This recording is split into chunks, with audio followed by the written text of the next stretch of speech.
Hello, everyone, and welcome to the 2024 Fair Education Summit. What an incredible performance that was by Impact Dance, who choreographed that especially for today on the theme of driving systems change. Impact Dance engage young people today in work experience through their outreach program, and of course, dance to build leadership skills in the next generation. Their performance today was a metaphor for what brings us here today. We each play a different role in tackling educational inequality, but by stepping in time together with a little bit of room for improv, we can have an even greater impact. And that's what the Fair Education Summit is all about, bringing together so many members, partners, and funders, young people, for the first time since 2022, to re-energise and prepare to work with a new government. So who are we, and how do we get away with not dancing? We are members of the FEA Secretariat team, and your MCs for today. So I'm Becca Whale, I'm the head of youth engagement, and my work is all about ensuring that young people are heard in this movement and supported as co-leaders. I'm really lucky because not only does my work involve supporting you with your youth engagement, but I also get to work with our brilliant youth steering group, many of whom are in the room today and will be speaking later on. So can I get a wave from some of our youth steering group members? We've got some down here, and I saw some others joining. There we go, at the back. We are really grateful to have you here with us today. I'm Dan Vogel, and I'm the FEA's Impact and Evaluation Coordinator, and work primarily with data analysis to better understand our collective impact. Since joining the FEA as an intern in 2022, I've had the opportunity to work across many areas of the team whilst completing my master's. I'm also very happy to say that I have the honour today of emceeing in front of my own secondary school head teacher, David Boyle, from the Dunraven Educational Trust, who over the years I witnessed give many an inspirational assembly. I am, however, disappointed to say that today he does have his shirt tucked in, so there's no opportunity for payback there. Amazing. I'm Daniel Rooney. I'm our membership tools manager. I've been with the FEA for the last 7 years. Oh, excuse me there. And my job is to help our network of nearly 300 organizations stay connected and thrive. I looked after our tools like our member directory and our ecosystem map, which help members connect and collaborate. And in fact, many of you will have already seen, we have an FEA Summit directory, which launched just a couple of weeks ago. And anyone you speak to today and you're interested in, you can find them on the Summit directory after today. We'll be talking a little bit more about it later, but do keep that in the back of your mind. If you have a great conversation and maybe you didn't get a chance to catch someone's email or didn't get a chance to connect, this will be open for the next couple of months, so please do use it and take advantage of it. But that being said, over to you, Becca. Those of you with an eagle eye will have noticed that the FEA staff around the room all are wearing red lanyards. So if you need any support throughout the day, please do just speak to one of the team. Amazing. Now, it wouldn't be an FEA event without some time for connection. So in just a moment, we're going to be asking you to talk to some of the people around you. But before we do, we're going to introduce our Slido tool, which will come up at various points of the day. So there should be a QR code that comes up on screen now. And just to check in, a quick question. What are you bringing with today? What is one word to describe how you're arriving at the Fair Education Alliance Summit? So if you go ahead and scan the QR code here, you should be able to answer that on your phone. And if all works well, we should see some of those answers start to come up. Amazing. Well, we'll leave this up for a while. And as these roll in, we'll also share this with you after, because it's great to get a snapshot of where everyone is at. But before we move on to our next activity, I want everyone to take a minute and look around the room and soak up the space that we're in today. Today, we are surrounded by change makers, by trailblazers, by MBEs, OBEs, and a whole host of OMGs. We are just about to break up into our look back, look forward exercise, and Becca is going to tell you a little bit more about it. So I want you to look around the room and find a partner. This might be someone sat next to you, but if you can try and find someone that you don't know. Can you give us a thumbs up once you find that person? So just find. With your person, without saying a word this time, if you can just agree who is person number 1 and who is person number 2. So you don't speak this time. Should be silent. Thank you. So the way this is going to work is we're going to ask you a few questions. We will read out the question, and then for you to get to know us a little bit better, we will answer them. Then it will be over to you. So person 1, you will have 1 minute. We have a timer that will go across the screen. After 1 minute, we will shout switch, and then the other person will answer the question. So for the first question, we are going to be looking back. So what is something you did this year that you are proud of? So Dan, can I come to you first? Yeah, so this year I've been proud of how I've struck a happy, healthy work-life balance between my master's, FEA work and volunteering. Thanks, Dan. And Daniel, you? One of the things I'm proud of this year is that I've been learning Icelandic. Ik læra íslensk. It hasn't been easy the whole time, but it's been a really great way for me to connect with my other half and all of our nieces and nephews, and I am well on my way to fluency. Well, I am on my way to fluency. Both awesome achievements. So now it's over to you and your pair. Person 1, you have 1 minute. The next question, please can you find a new person and give me a thumbs up when you're ready. Brilliant. So this time we'll be looking ahead, be that today, this summer, or the next academic year. So what is something that you're looking forward to? Daniel, I'll come to you first. I'm going to zoom right in and say I'm looking forward to all of the amazing speakers and panelists we have today. We have so many externals, so many FEA members who are on the docket. I wish I could cut myself in 4 so I could be in all the breakout sessions later today. Amazing. Becca? I'm looking forward to working with our youth steering group and the Mission 44 Youth Board this summer as they plan their youth summit, which is going to be happening in October. If you want to register your organisation to send youth delegates to that summit, there's a youth engagement table in the atrium with a QR code to do that. So I really encourage you to do that for October. Brilliant. Well, so much to look forward to, but enough about us. It's time for you guys to have a chat. So over to you and your pair. Person 1, you've got 1 minute. But now that we've had a chance to get to know each other, we're going to zoom all the way out to get a sense of who is in the room with us today. We are absolutely delighted to have over 300 individuals from over 200 FEA member organizations here today. So much that they don't even fit in one slide. There's another one, should be. So many of you here in the room today. So a quick round of applause for yourselves. Your work spans up and down the country, with an FEA member working in every single local authority, region, parliamentary constituency across England. The FEA are a national coalition organization, but in the past year, you have directly worked with 4.5 million young people and over 700,000 teachers, leaders, and governors. Another quick round of applause for yourselves. By a show of hands in the room, how many of you were here with us at our last summit in 2022? Amazing. Welcome back. And how many of you are at your first ever FEA summit? Awesome. So it's about a half and half. So for those of you who have your hands raised, keep them up. Find somebody around you and give them a high five.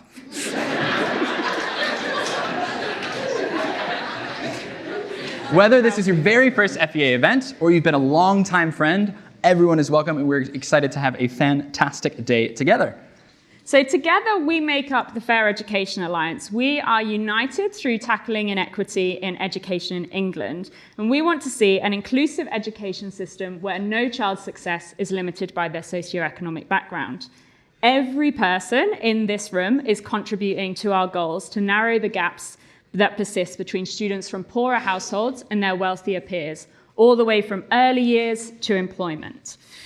And we know that progress towards these goals has been slow. It was hit hard by the pandemic, and it continues to be hit by the cost of living crisis and increasing rates of poverty. But we exist as the FEA to bring the sector together, because we know that by working together, we will get there faster. That's why the Secretariat team of 15, we offered to support this, to support the sector by offering a unified message to speed up our advocacy and policy influencing work, promoting connectivity and connection and coordination through events like today so we can learn and support one another, ensuring there is diverse leadership of this movement so the experience and ideas of those with lived experience and currently in the sector are heard, and by nurturing innovation, finding what works, and scaling systemically through our awards programme. And as we look back at the time since our last summit, there's been so much amazing progress across each of these aims. To name a few, if we look at Unified Message, we launched our Fair Education Manifesto and advocated for it at party conferences. In terms of connection and collaboration, we continue to connect members on key issues such as AI, wellbeing and inclusion, early years and tutoring. When it comes to diversity of leadership, we held our first ever youth summit with 65 young people coming together from across the country to define their priorities for a fairer education system.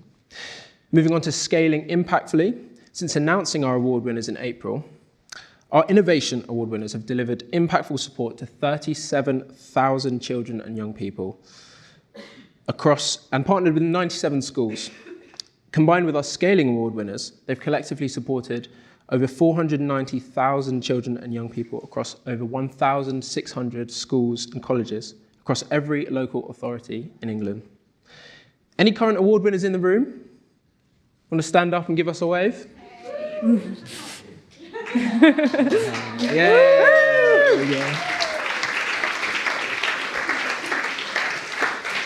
Amazing, welcome.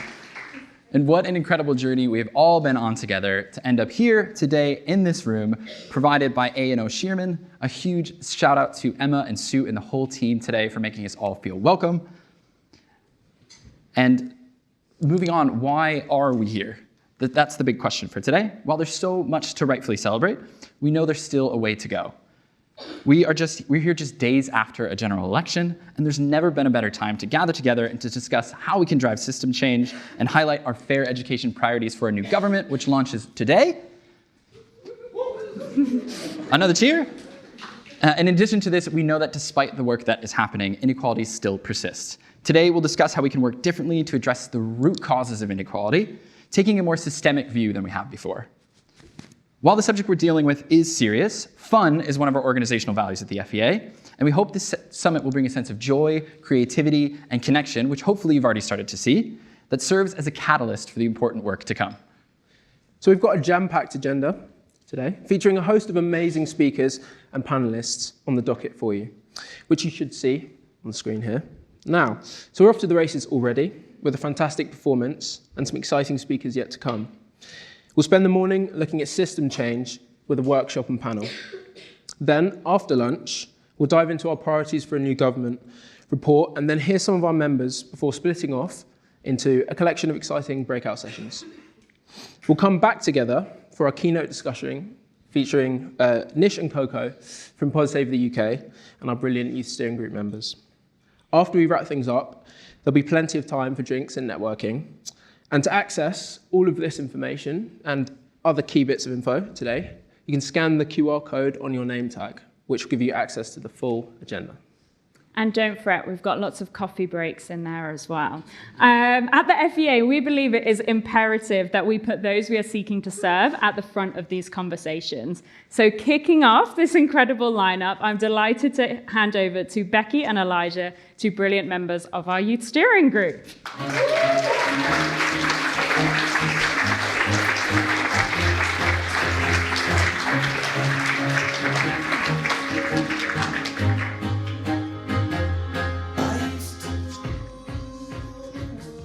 Education should act as a gateway to further opportunity for all people.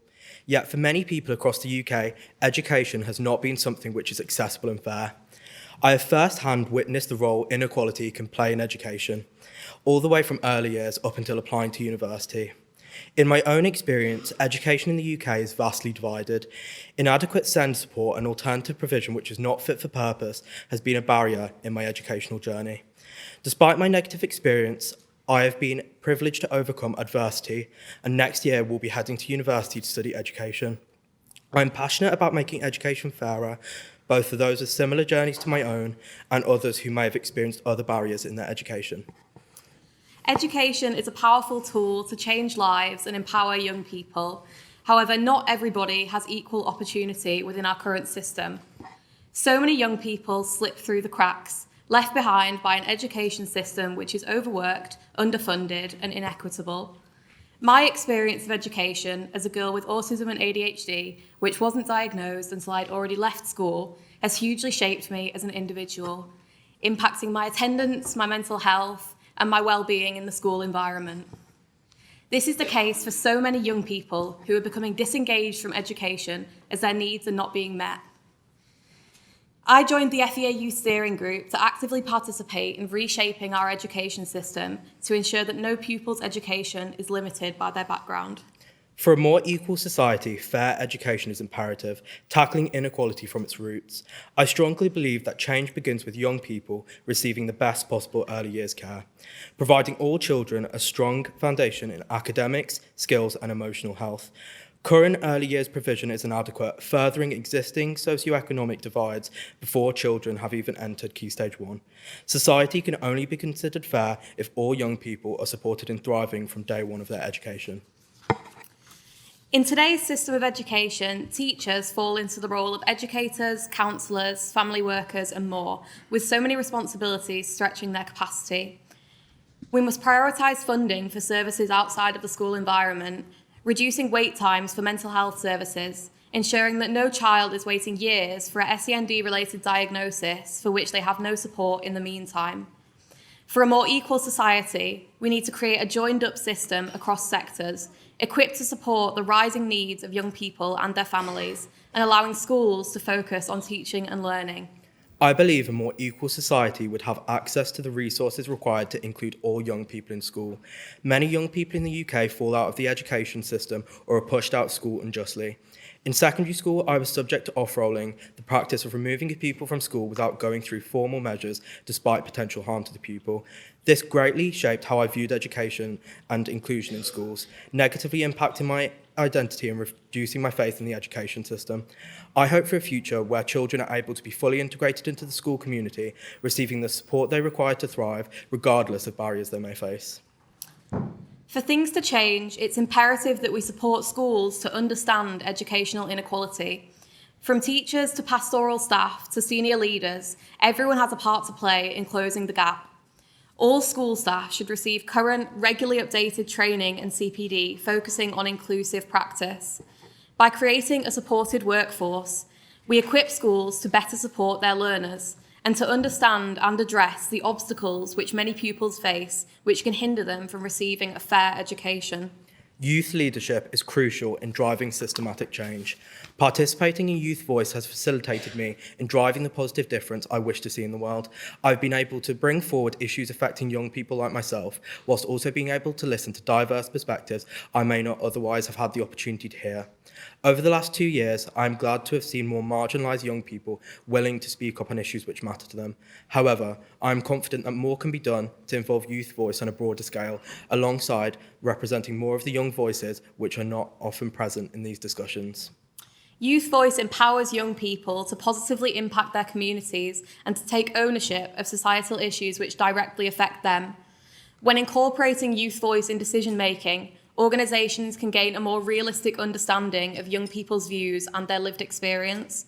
By valuing and centering youth voice, organisations can achieve more holistic solutions which draw on a diversity of perspectives.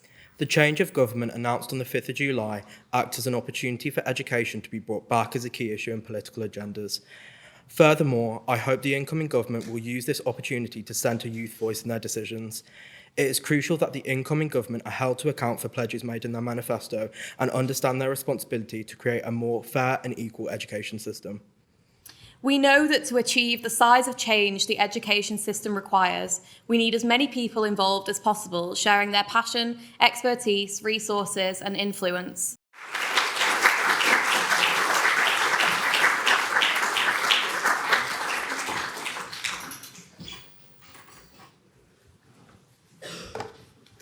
Well, it's very hard to follow Sir Lewis Hamilton, especially after the weekend, and also our amazing youth steering group representatives this morning. But I'd like to thank Sir Lewis for taking the time to send such an inspirational message. He is a great role model, and the hard work and passion and single-minded discipline it takes to fight through inequity, which he has had to do in spades, he knows this well. He's just one example. I'm going to give several this morning of others who similarly are making active change in the system. And Mercedes Grand Prix as well as Mission 44 is one of those funders, some of them really far too rare, that recognise that changing gear on closing the disadvantage gap requires depth work. It's depth work, it's longitudinal, and it's about driving systems change together.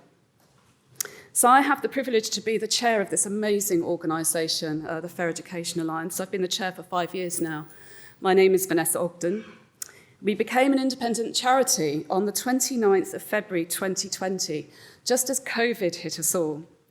And we had started to see at that time some real shift in closing the disadvantage gap just before this. But as you can see from the report when you read it today, progress was really blown out of the water by that pandemic, by that event.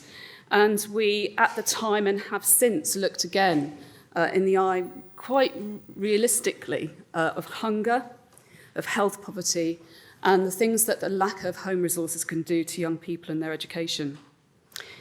Multi-agency approaches wrapped around schools had masked the situation for some time, and it had been an enduring systemic problem for children, and those who are poor, obviously, in particular. It drew the curtains on that, and it really exposed the importance of the incredible work that Collective Action had been doing, partners together from business, civil society and schools, together over time really wrapping themselves around schools to mitigate the effects of child poverty, despite the austerity measures of the time and spending cuts on public service. Where there has been success in closing the disadvantage gap, this is because of those like-minded partners working together. They understand it's not about individual heroes, it's not about Guardians of the Galaxy or X-Men or other Marvel-style heroes. It's about long-term, place-based collective action, and everybody here understands that and believes that. It's about standing shoulder to shoulder, really shoulder to shoulder, and wrapping care and support around schools as units of change. And it's about placing children at the centre and making sure that no child is left behind. Now, I'm going to give you my next example from Shoreditch, from this patch actually. It's just round the corner. It's one of the schools in my trust, and you'll see some artwork here today from that school exhibited somewhere in this amazing facility that we have today. Now, the school serves a community where over 55% of students are entitled to pupil premium. And just now, Shoreditch enjoys a reputation for being really trendy, hipster beards and ankle socks and all of that, short trousers and all of that. But it's unlike the tale of Dick Whittington, who set off to make his fortune where the streets are paved of gold. In London, at the moment, they are not paved with gold for everybody. And the school really understands that. I'm just going to tell you a little bit about it. My morning walk to that school, which is quite local, is along Bethnal Green Road from Shoreditch High Street, with its sleeping pop-up shops, its trendy, shabby chic vintage stores and vinyl record treasure troves that line the route, alongside poetry cafes and Lady Diana's Cat Emporium, where you can have afternoon tea with cats if you want to. This part of London doesn't rise until about 10 a.m. at the earliest. It sleeps, but it pulses really late into the night. And below the surface is an underworld of recreational drugs and nightlife into which young people can be drawn. And I've seen it so many times. And so Shoreditch Academy has to work incredibly hard to keep the tensions out and to channel that adrenaline into constructive and purposeful activity for students. And it can't do this alone. For this reason, multi-agency, third sector support and relationships with businesses are a top priority for the school leadership. Children need the support of trusted adults who see them every day and know when things aren't right, and partners that can plug in their support to the things that they need. Some days, a child may arrive unable to cope with a classroom setting because of what happened at home the night before or out on the street. So being met at the door by a leader or support worker who can spot this and divert the child into alternative support that avoids further trauma is absolutely critical. The school is often a place of safety and security and help, not just for children, but for their families also. And we had an attendance summit last week where the deputy head was describing that, sometimes he'll go on GP visits with families, he'll go to the housing department, immigration, and, deportation issues that they have to fight, mental health services and food, and finding provision for those things.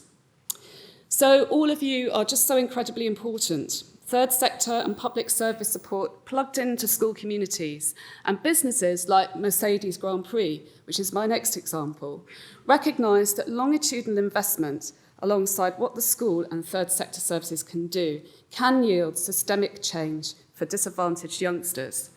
And as a result of a partnership like that, Over 4 years, we have seen at the Academy tripling of numbers of students selecting STEM subjects at A-level because Mercedes and Lewis Hamilton have shown their interest and actually plugged in really tangible resource support. Improved progress and attainment at GCSE and science subjects with an average grade of 7.3 for those students attending our STEM Academy, and numbers of students entering STEM degrees that have improved from 4.2% in 2019 to 13% now.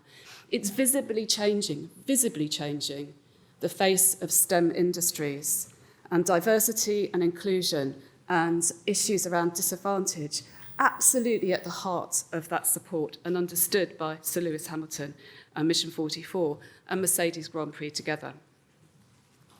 Now, that's just one example that shows that driving systems change together really works, and collective action amongst purposeful, values-driven, cross-sector organisations can overcome the disadvantage gap in schools. I've seen it, not just there, but in many schools.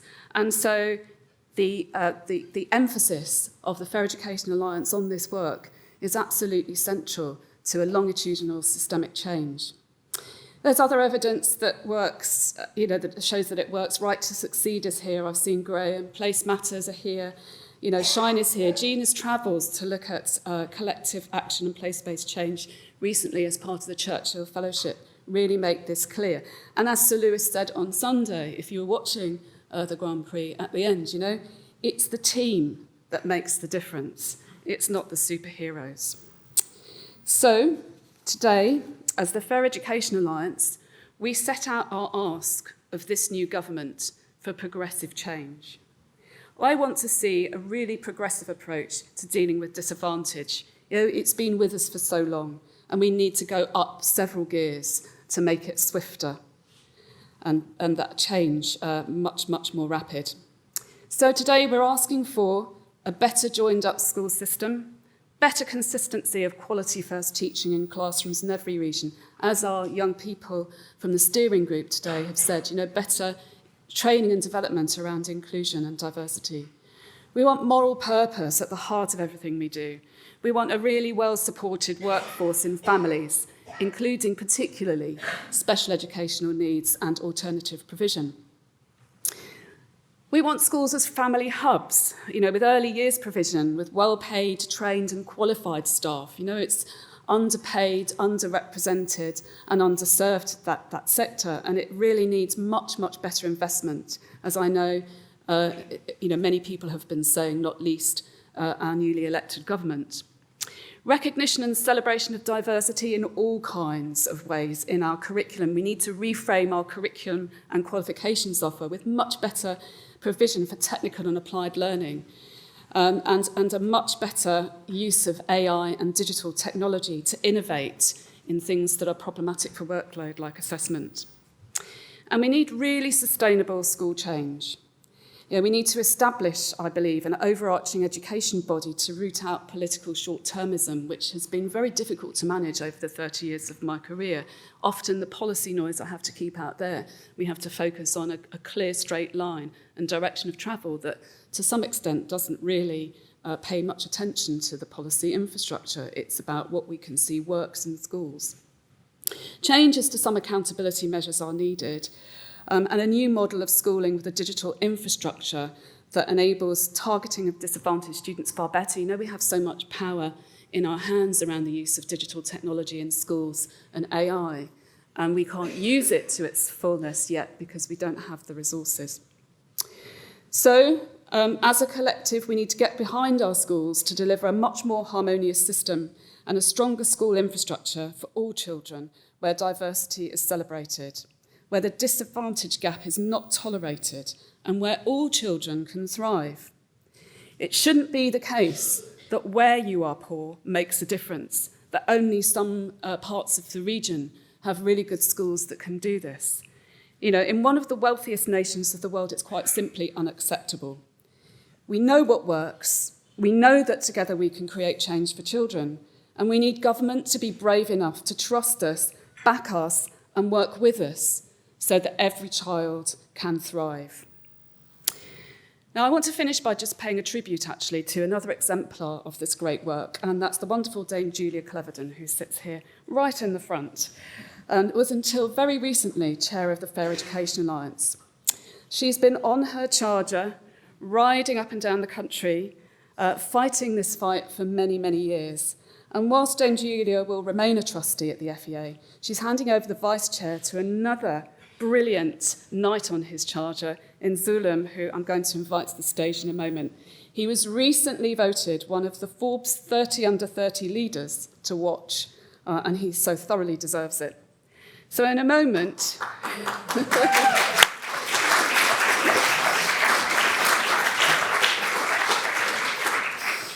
I'm going to ask Zulum to come to the stage and set out his stall as vice chair. But before he does, I'd really like you all to be upstanding for Dame Julia, whose sword never sleeps in her hand, with a round of applause.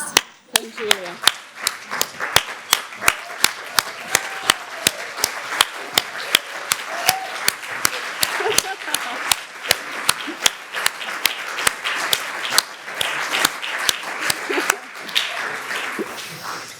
So, driving systems change together, a new era in progressive government, and I am so looking forward to the future. Zulum, over to you.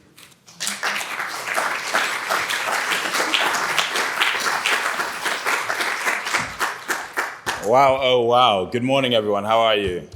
So Lewis Hamilton, Dr. Vanessa Ogden, CBE, and Dame Julia Cleverden. How do I follow this? So help me God. It's an absolute honor to be with you this morning. My name is Zulum Elamogo. Despite my youthful appearance, I've been a trustee of the Fair Education Alliance since its inception in 2020, so for the last 4 years. So thank you very much for the promotion to the board. It's great to be your vice chair and an absolute honor to serve. When I'm not a trustee of the Fair Education Alliance, I am the managing director of a international design agency called TC and Friends, who specialize in graphic design, branding, and visual communications, and overall storytelling. And stories really are the most powerful tool. I strongly believe they have the power to change hearts and minds, to bring people along. And for the board, they know how much I bang on about the power of communication to really mainstream the work we're doing here in the Fair Education Alliance. It's not just us, do-gooders inside this room, but those outside who really care, so they can lean in and invest to ensure that this agenda endures in the long term.